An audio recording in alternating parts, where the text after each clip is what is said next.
In an interview this week with Eric Bolling from Sinclair Broadcasting, Donald Trump was once again asked for the second time in 1 week what he wanted to accomplish in a second term. Essentially being asked, why should people give you a second term? What are you going to do?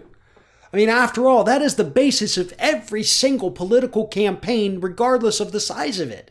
You know, whether you're running for dog catcher or president, you have to be able to tell people what you want to accomplish in your term, or to put it another way, why people should vote for you. And for the second time in 1 week, in a very softball interview setting with a right-wing fanatic, last week with Sean Hannity, this week with Eric Bolling, Trump couldn't answer the question. He could not give a straight answer as to what exactly he would accomplish in a second term. In fact, here's what he told Eric Bolling when he asked him the question. He said, "We're going to make America great again. We're doing things that nobody could have done. We're just going to keep making America great again. And then we're just going to do it again and again and again and again, because that's the plan. You know, we're just going to do things people haven't done, make things great. You know, probably tackle some issues here and there. And while we're at it, you know, make things good, if not great. And then we're going to keep it great, because that's the plan." I mean, look, as nonsensical as what I just said sounds, that's what the president is literally out there saying. Like, what are you going to do? You've had 4 years. What have you done? Well, we made America great. So what are you going to do in 4 more years? We're going to keep it great. Damn it. That's where he's at. And as silly as this sounds, you know, listening and hearing him say this and mocking it, it's actually pissed off the Republican Party. Both the incumbent Republicans in the Senate who are up for re-election, as well as Republican donors, are furious right now because Trump has no message. He has nothing to say about either what he's accomplished or what he wants to do in a second term. So he doesn't know what he's done in the first term. He doesn't know what he's going to do in the second term. He has no answers for anything.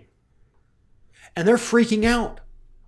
Because if he doesn't have a message at the top of the ticket, it is going to affect every single person with an R next to their name down that ballot.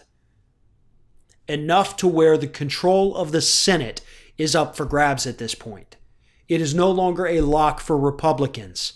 And again, it always all flows from the top.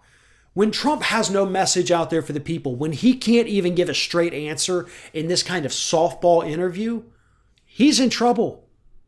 It's not like he has exactly a ton of time left to craft a message. 4 months. 4 months from today is the election. 4 months from today. He kind of has to have it. You can't craft a campaign message, you know, in September or October and say, that's what we're going with. Most people have made up their minds by then. We will have gone through the debates by then, assuming they even happen. You need a message. And that's not just me telling you that. That is your campaign telling you that. That is Karl Rove telling you that. That is your donors telling you that. And that is every single Republican who's shaking in their boots right now because they could lose their Senate race telling you that. But the truth is, folks, he doesn't have a message because he doesn't have a clue. It's not because he's unsure of what he wants to do. It's because he doesn't want to do anything. He wants to hold the title of being president of the United States. He doesn't want to put in any of the work. And if you don't believe me, then consider the fact that he has spent 25% of his administration on a property that he owns, other than, you know, not being at the White House and not working. He wants the title. He wants the power. He just doesn't want to have to put any effort into actually doing anything. And that is going to come back to bite every single Republican come November.